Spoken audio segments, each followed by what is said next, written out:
2022 में एक साथ 4 राज्यों के चुनाव अभी संपन्न हुए, जिसमें 2 राज्यों की चर्चा चुनाव से पहले और चुनाव के बाद भी सबसे ज्यादा हुई, जो हैं पंजाब और उत्तर प्रदेश।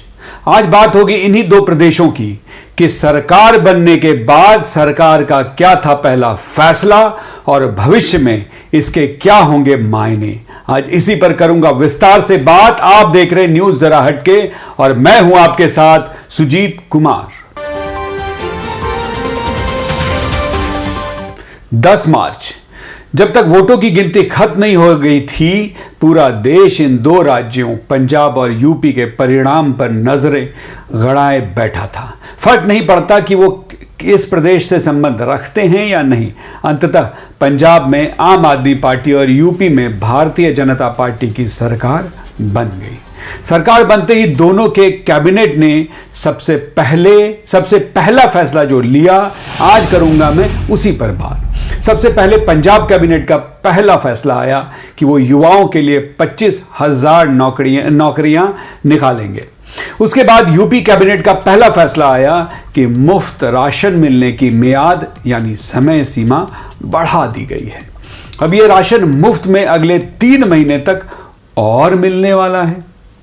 अब यहां समझने वाली बात यह है, जिस पार्टी पर हमेशा से यह आरोप लगता रहा कि मुफ्त में चीजें बांटकर वो वोट लेती रही और लोगों को फ्री में चीजें बांटकर उनकी आदतें खराब कर रही है, वही पार्टी सरकार संभालते ही पहला फैसला यह किया कि खुद मेहनत करके कमाओ और खाओ, वही 25,000 नौकरी वाला।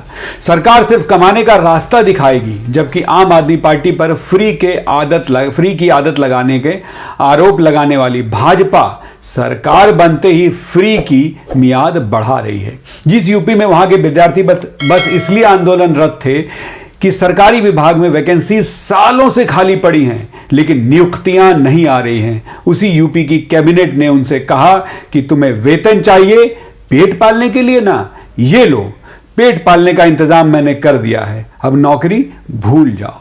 जबकि अगर पंजाब के फैसले पर जाएं तो वहां कैबिनेट का पहला फैसला है कि 25,000 नौकरी दी जाएगी।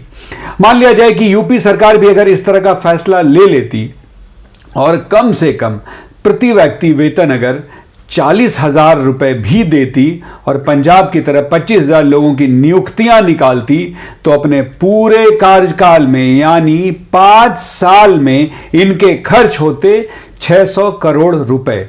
जबकि ये मुफ्त राशन पर अगले 3 महीने बढ़ाने के कारण सरकार पर जो आने वाला अतिरिक्त बोझ है वो है 3,270 करोड़। मतलब अगर 25,000 की नौकरी देंगे 40,000 मासिक पर, तो 5 साल तक का खर्च होगा 600 करोड़ और मुफ्त राशन सिर्फ 3 महीने के लिए तो खर्च होंगे 3,270 करोड़।